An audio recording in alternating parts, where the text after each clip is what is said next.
बच्चों, मैं आज आर्थिक नियोजन के विषय में आपको पढ़ाने जा रहा हूँ। आर्थिक नियोजन वह प्रक्रिया है जिसके अंतर्गत पूर्व निर्धारित उद्देश्यों की पूर्ति हेतु सीमित प्राकृतिक संसाधनों का प्रयोग किया जाता है। भारत में आर्थिक नियोजन के लिए निम्नलिखित उद्देश्य निर्धारित किए गए हैं। देखिए, आर्थिक नियोजन वह प्रक्रिया है, कौन सी प्रक्रिया है, जिसमें किसी देश की अर्थव्यवस्था को सुचारू बनाए रखने के लिए, अर्थात हम कह सकते हैं किन्हीं योजनाओं के माध्यम से उनको पूरा किया जाता है। भारत में आर्थिक नियोजन के निम्नलिखित उद्देश्य हैं, आपको मैं बता रहा हूँ। उद्देश्य हैं जैसे आर्थिक समृद्धि, आर्थिक व सामाजिक असमानता को दूर करना, गरीबी का निवारण करना तथा रोजगार के अवसरों में वृद्धि करना। नोट: यहाँ आर्थिक और सामाजिक योजना को भारत के संविधान की समवर्ती सूची के, कौन सी सूची समवर्ती, 7वीं सूची में रखा गया है। आर्थिक नियोजन को किस सूची में रखा गया है? 7वीं अनुसूची सूची में रखा गया है। जो भारत के संविधान यह विदित करता है, यानी यह बताता है कि पंचायत को आर्थिक विकास एवं सामाजिक न्याय की योजना बनाने का कार्यभार दिया जाना चाहिए। किसका? पंचायतों के आर्थिक विकास और सामाजिक न्याय के योजना का कार्यभार का काम दिया जाना चाहिए। भारत में आर्थिक योजना संबंधी प्रस्ताव सर्वप्रथम 1934 में वैश्वेश्वरैया की पुस्तक प्लान्ड इकोनॉमिक फॉर इंडिया में आई थी। इस पुस्तक में भारत के विकास के लिए 10 वर्षीय कार्यक्रम तैयार किया गया।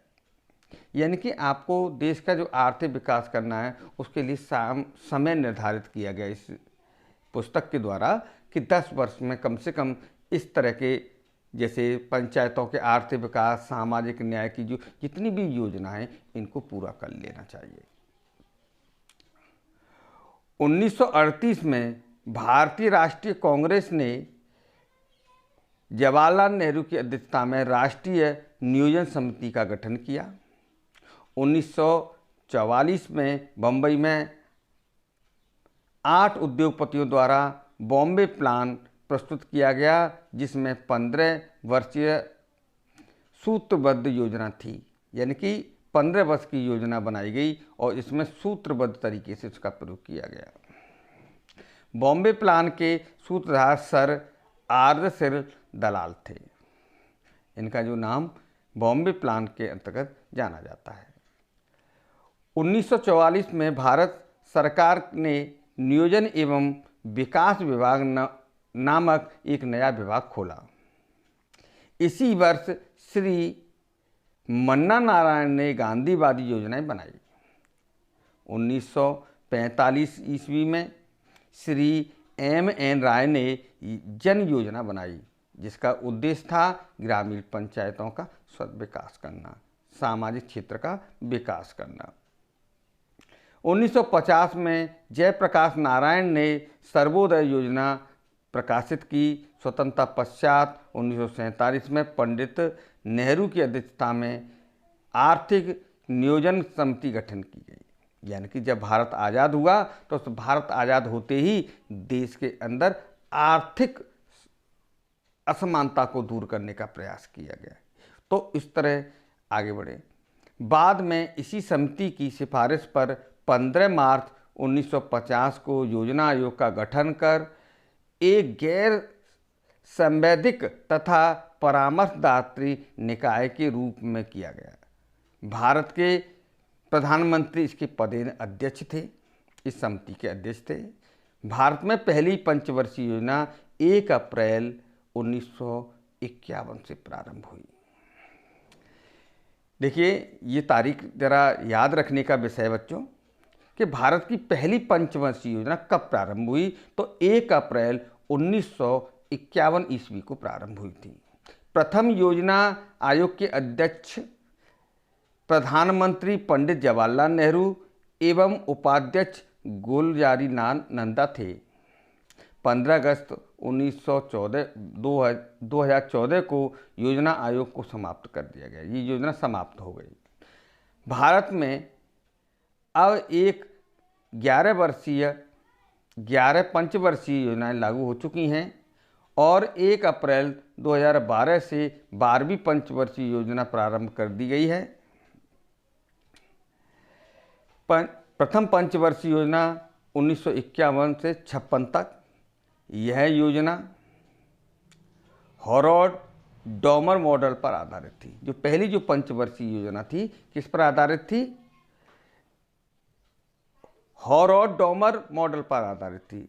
इस योजना का मुख्य उद्देश्य अर्थव्यवस्था में संतुलित विकास की प्रक्रिया प्रारंभ करना था। इस योजना में कृषि को उच्च प्राथमिकता दी गई। सबसे ज़्यादा प्राथमिकता कृषि को दी गई, क्योंकि ये भारत जो है कृषि प्रधान राष्ट्र है। कृषि प्रधान का होता है, यहाँ पर 70 से अधिक आबादी उस समय कृषि में लगी हुई थी। यह सफल योजना रही तथा इसके लक्ष्य 2.1% से आगे 3.6% विकास दर को हासिल किया। और जो विकास की दर थी 2.1 चल रही थी, जिसे आगे बढ़ाकर इस योजना ने 3.6% कर दिया। हम कह सकते हैं कि इस योजना के द्वारा देश के अंदर विकास की प्रक्रिया 1.5% यानी 1.5% की वृद्धि हो गई। इस योजना के दौरान राष्ट्रीय आय में 18% तथा प्रति व्यक्ति आय में 11% कुल वृद्धि हुई थी। पहली पंचवर्षीय योजनाओं में प्रति व्यक्ति आय में भी वृद्धि हुई थी और इसके साथ साथ राष्ट्रीय आय में भी वृद्धि हुई थी। इस योजना के दौरान कई बड़ी सिंचाई परियोजनाएं भी शुरू की गईं, जैसे भाखड़ा नागल बांध परियोजना, विकास परियोजना, दामोदर नदी घाटी परियोजना। ये क्या चीज़ है? ये नदियों पर बांध बना करके सिंचाई की समुचित व्यवस्था करना, बिजली की व्यवस्था करना और समय अनुसार किसानों को उनकी पूर्ति के लिए पानी की व्यवस्था करना आदि थे। इस योजना काल में सर्वाधिक उद्योग के विकास की अपेक्षा की गई तथा इस मद में मात्र 6% राशि ही खर्च हुई। जो राशि तय की गई थी उसमें से केवल मात्र 6% राशि खर्च कर पाए। द्वितीय पंचवर्षीय योजना, यह द्वितीय पंचवर्षीय योजना 1956 से लेकर के 61 यानी 5 साल की पंचवर्षीय योजना होती है। यह योजना PC महालनोबिस मॉडल पर आधारित थी। इसका मुख्य उद्देश्य समाजवादी समाज की स्थापना था। इस योजना में देश के जीवन स्तर को ऊंचे उठाने के लिए 5 वर्षों में राष्ट्रीय आय में 25% की वृद्धि करने का लक्ष्य निर्धारित किया था कि हर एक व्यक्ति की जो आमदनी है वो बढ़ जाए, जिससे कि राष्ट्र की आमदनी में 25% की बढ़ोतरी हो जाए। इस योजना का लक्ष्य 4.5% से कम 4.1% विकास दर को हासिल किया। जो लक्ष्य रखा था कि ये विकास जो है 4.5 होगा, लेकिन थोड़ी सी ही कमी रही और विकास में 4.1% विकास ही हासिल कर पाया। द्वितीय प्राथमिकता यातायात व संचार को दी गई, पर 28% राशि व्यय की गई। इसमें भारी उद्योगों और खनिजों को उच्च प्राथमिकता दी गई। भारी उद्योग यानी कि जो वजन के उद्योग होते हैं, उसमें से जैसे लोहा है, इस्पात है, इनको ज़्यादा प्राथमिकता दी गई तथा इस मद में सार्वजनिक क्षेत्र में व्यय 24% राशि की व्यय की गई। अनेक महत्वपूर्ण बृहत उद्योग जैसे दुर्गापुर, भिलाई, राउरकेला इस्पात कारखाने इसी योजना के दौरान स्थापित किए। ये प्रश्न पूछा जाता है कि ये बताइए द्वितीय पंचवर्षीय योजना के अंतर्गत सबसे ज़्यादा किस चीज़ पर जोर दिया गया? तो आपको मैं कह सकता हूँ भारी उद्योगों पर सबसे ज़्यादा जोर दिया गया, जिसके अंतर्गत दुर्गापुर, भिलाई, राउरकेला इस्पात ऐसे कई कारखाने स्थापित किए गए। तृतीय पंचवर्षीय योजना 1961 से लेकर के 66 ईस्वी तक रही थी। इस योजना का उद्देश्य अर्थव्यवस्था को आत्मनिर्भर तथा स्वतः स्फूर्त अवस्था में पहुंचाना था।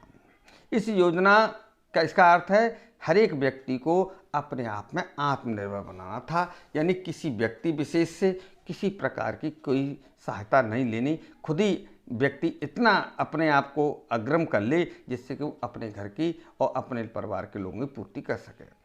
इस योजना का अपने लक्ष्य, इनका जो योजना का लक्ष्य था 5.6% की वृद्धि दर को प्राप्त करने में असफल रही। यह केवल 2.8% वृद्धि ही प्राप्त कर सकी। इस योजना में ज़्यादा विकास नहीं हुआ। इस योजना में कृषि व उद्योग दोनों को प्राथमिकता दी गई थी, चाहे उद्योग हो चाहे कृषि हो। तो पहले हम देख रहे हैं, पहली वाले में कृषि को प्राथमिकता दी गई थी, ग्राम पंचायतों के विकास को प्राथमिकता दी गई थी, दूसरे वाले में भारी उद्योगों को प्राथमिकता, लेकिन तीसरी पंचवर्षीय योजना में दोनों को ही प्राथमिकता दी गई थी।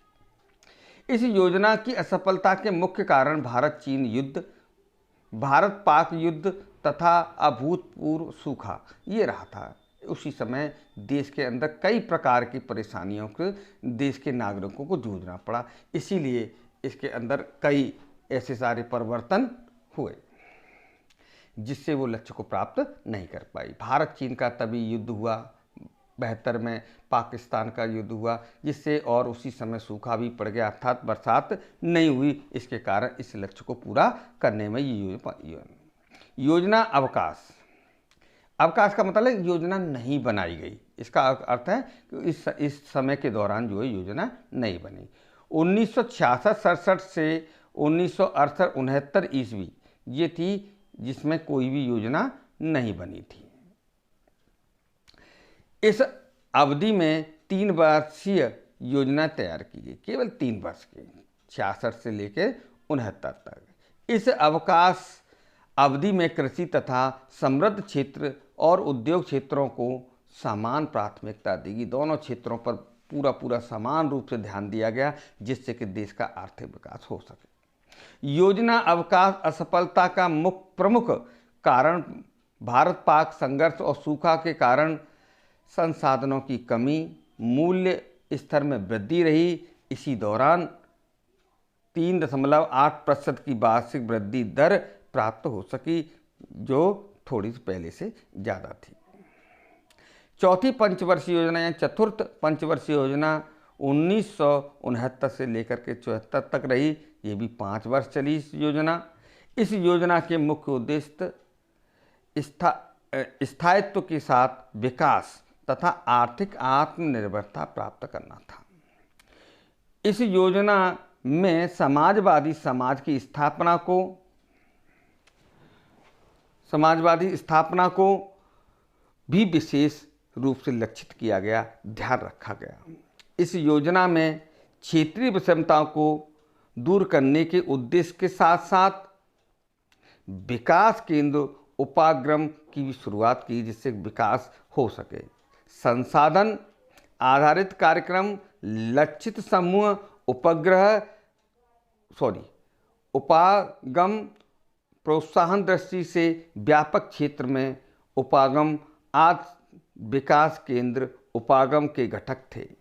इस योजना ने अपने लक्ष्य को प्राप्त करने में असफलता हासिल की और जो लक्ष्य रखा था 5.7% की वृद्धि का लक्ष्य था, इसके विरुद्ध केवल या 3.3% वार्षिक वृद्धि ही हो पाई।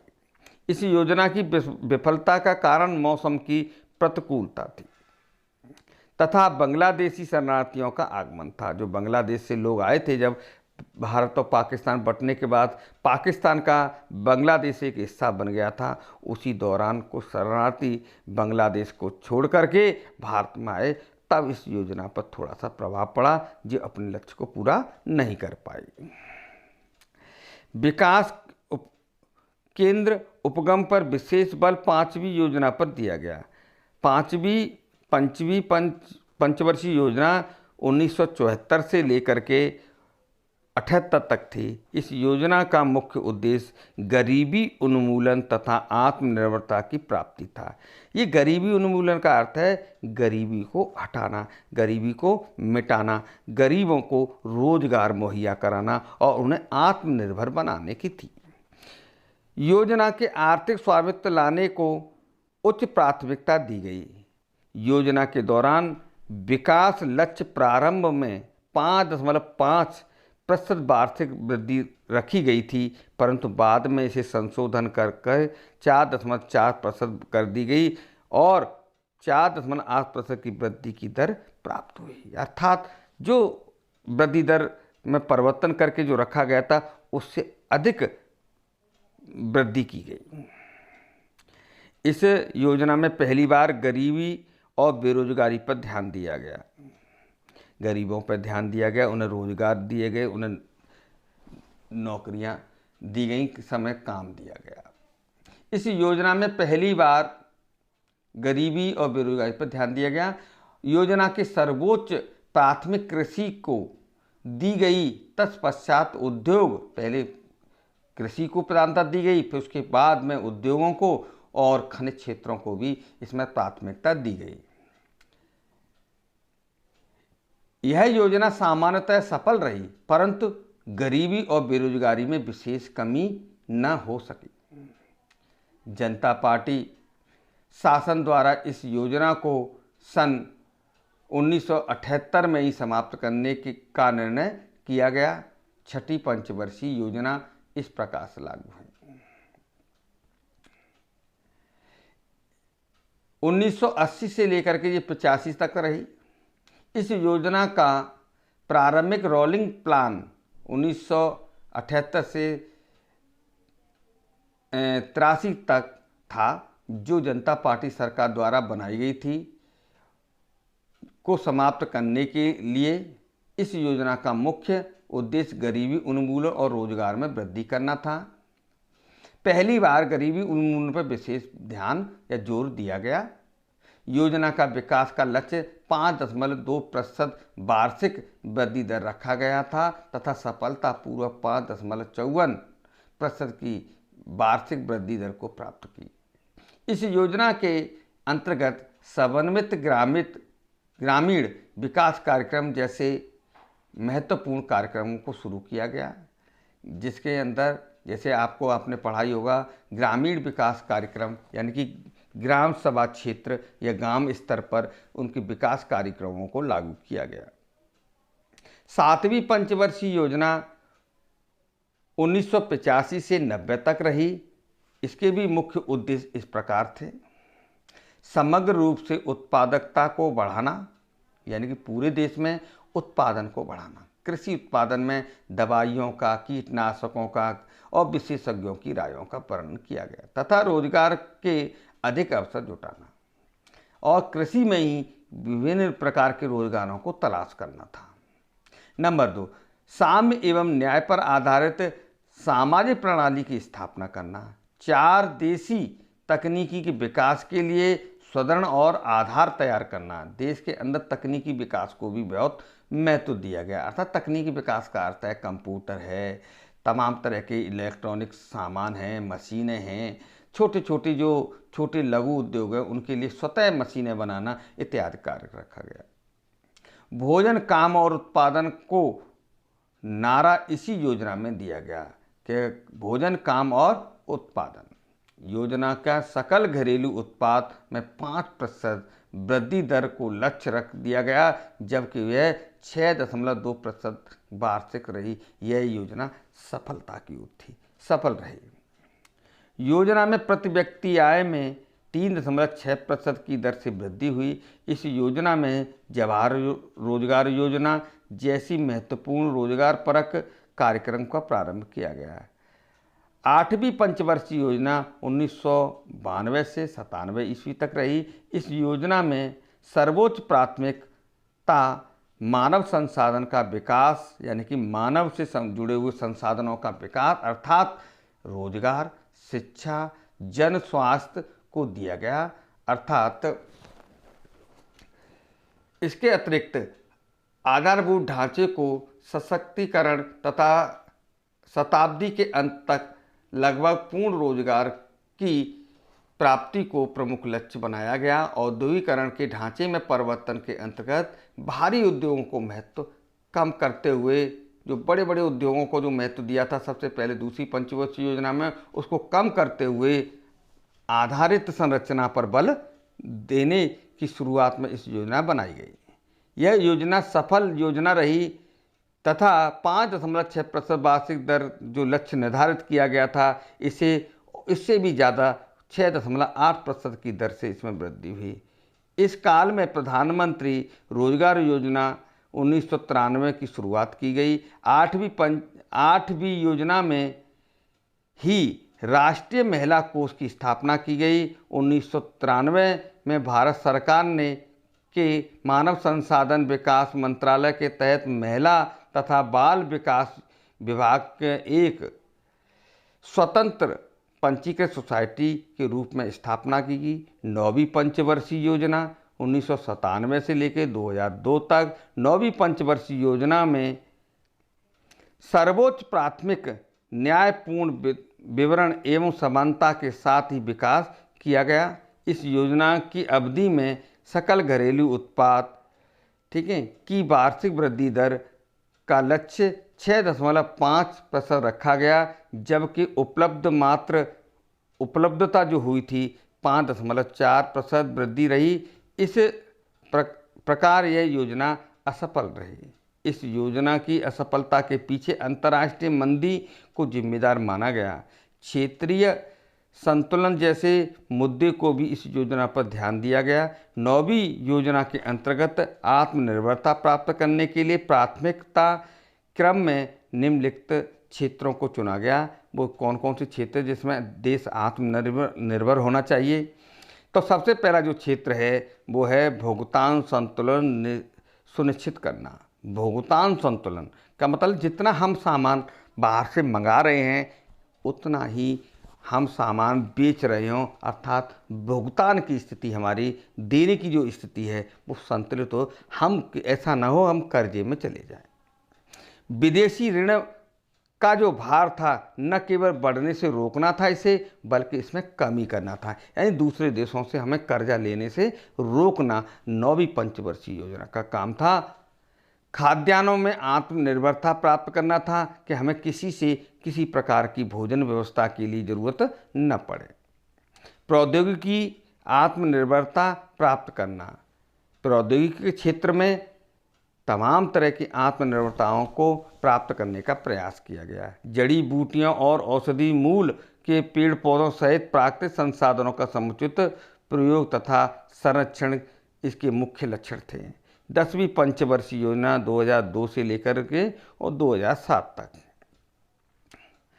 10वीं पंचवर्षीय योजना के उद्देश्य देश की गरीबी बेरोजगारी समाप्त करके अगले 10 वर्षों में प्रति व्यक्ति आय दुगनी करने का प्रस्ताव था। बहुत अच्छी सोच थी।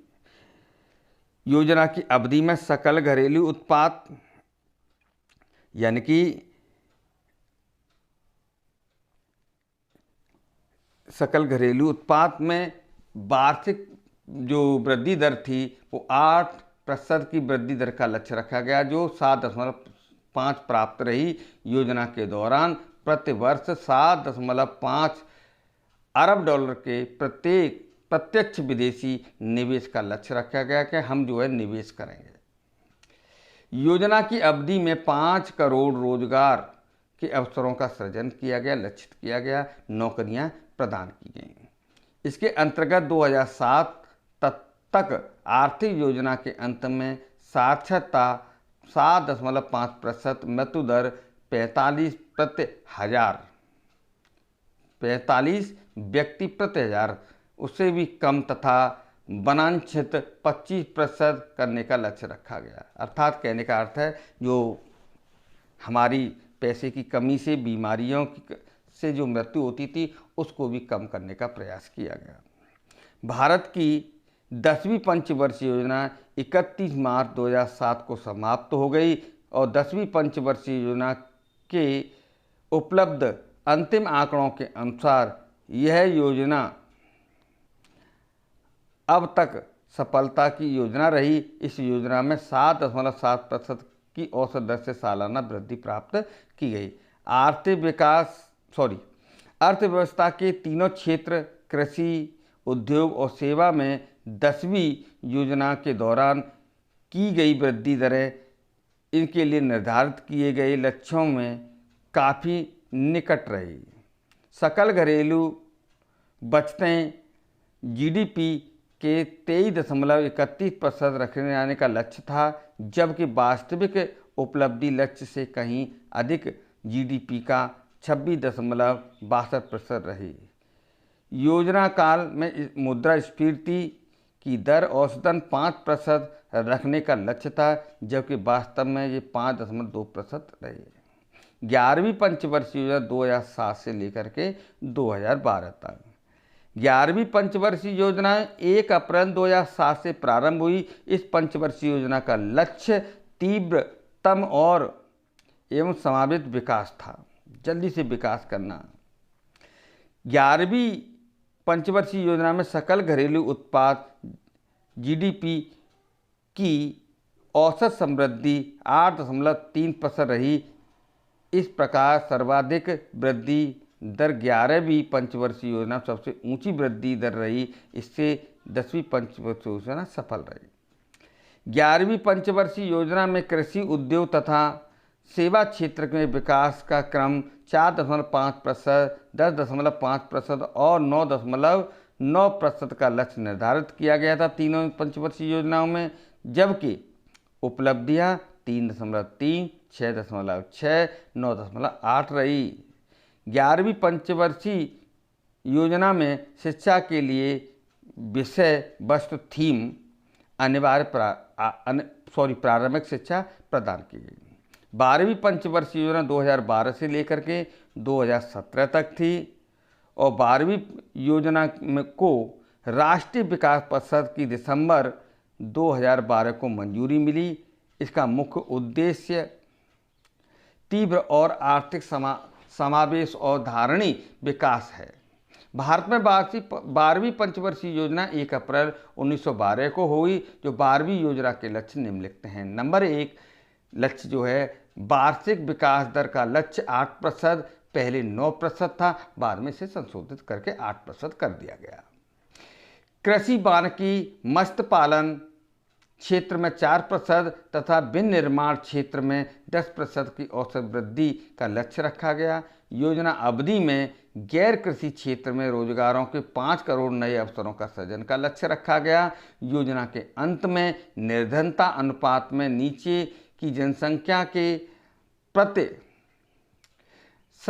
में आकलन की तुलना में 10% बिंदु की कमी आने का लक्ष्य सामने आया। नंबर 5 योजना के अंत में देश की मृत्यु दर 25 जो 45 थी वो घट करके 25 रह गई और मातृत्व दर जो थी वो 1000 जीवित जन्म लेने वाले बच्चों के 0 से 6 वर्ष के आयु के जो वर्ग के बच्चे थे उनके लिंग अनुपात में 9 से 45 का लक्ष्य रखा गया। योजना के अंत में कुल प्रजनन को घटाकर 2.1% पर लाकर लक्ष्य रखा गया। योजना के अंत में तक आधारित संरचना के क्षेत्र में निवेश को बढ़ाकर जीडीपी पे 9% तक का लक्ष्य रखा गया। इसी प्रकार योजना आयोग, नीति आयोग, इस तरह के तमाम आयोगों की गठन किया गया। अब देखते हैं हम योजना आयोग क्या है। योजना आयोग का गठन 15 मार्च 1950 को भूतपूर्व सोवियत संघ की तर्ज पर हुआ था। योजना आयोग देश के विकास से संबंधित योजनाओं को बनाने का काम करता था। योजना आयोग ने 12 पंचवर्षीय योजनाएं बनाई। आयोग ने 2000 करोड़ रुपए की पहली पंचवर्षीय योजना 1951 से शुरू की गई थी। योजना आयोग के पदेन अध्यक्ष प्रधानमंत्री होते हैं। नीति आयोग, देखिए नीति आयोग क्या है। जो अभी बन के जो आयोग का नाम जो नीति आयोग बना, बदला हुआ। योजना आयोग की जगह पर अब नीति आयोग है। प्रधानमंत्री बनते ही नरेंद्र मोदी ने योजना का योजना आयोग को ख़त्म करके उसकी जगह पर नीति आयोग का गठन किया गया। योजना आयोग के पास कई प्रशासनिक और वित्तीय अधिकार थे, जिसे तत्कालीन खत्म कर दिया गया।